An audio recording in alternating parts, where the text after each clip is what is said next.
we've keyed the bumper. All I'm using here is a little bit of degreaser and a wipe, just to get it ready. There's a couple of areas where we're broken through, so all I'm going to do is a little bit of U-Pull acetate etching primer, just to seal those up, and then we can start Raptor lining.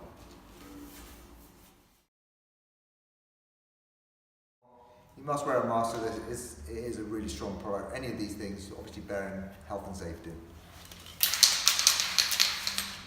Before I do that, I just got to say, don't worry about any sort of overspray splashes, splutters. Because of the texture you're going to get from this product, it'll just be easily covered. So don't think, oh, crikey, I've got to quickly cover that up or sand that back a bit, smooth it off.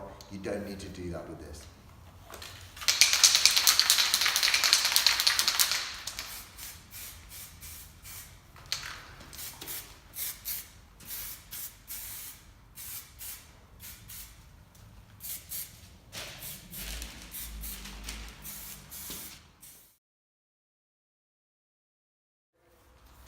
So the way to use this is you've got to give it a really good shake for 2 minutes, which I've already done, so just to show you. You've got a little red cap here, which belongs on the top. Pull that off. Down at the bottom, this is going to release your hardener into the system. So hit that. Put it on the floor because it takes quite a bit of pressure. There you go. So that's it. Now you've got to shake it again for another 2 minutes. Okay. Just a matter of putting it on. It's a 2K product, so you have to wear the right breathing apparatus, either a really good mask if you're in a well-ventilated area, or I've got an airfare mask.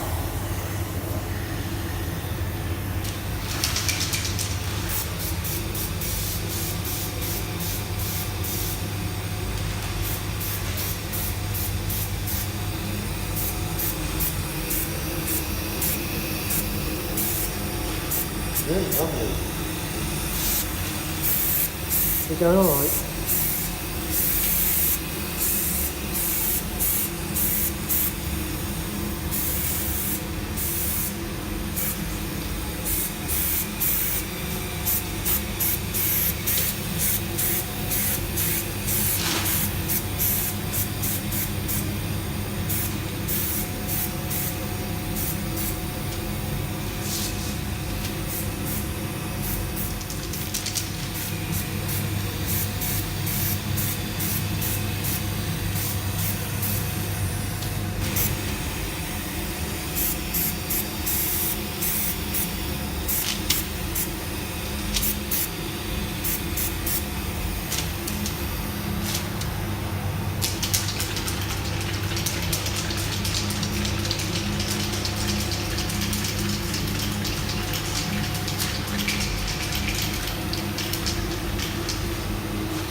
So depending on the temperature of your booth or how you're painting or the ambient temperature outside, I would say give it sort of 20 to 30 minutes to flash off, then you can go back in and apply a second coat if you need it.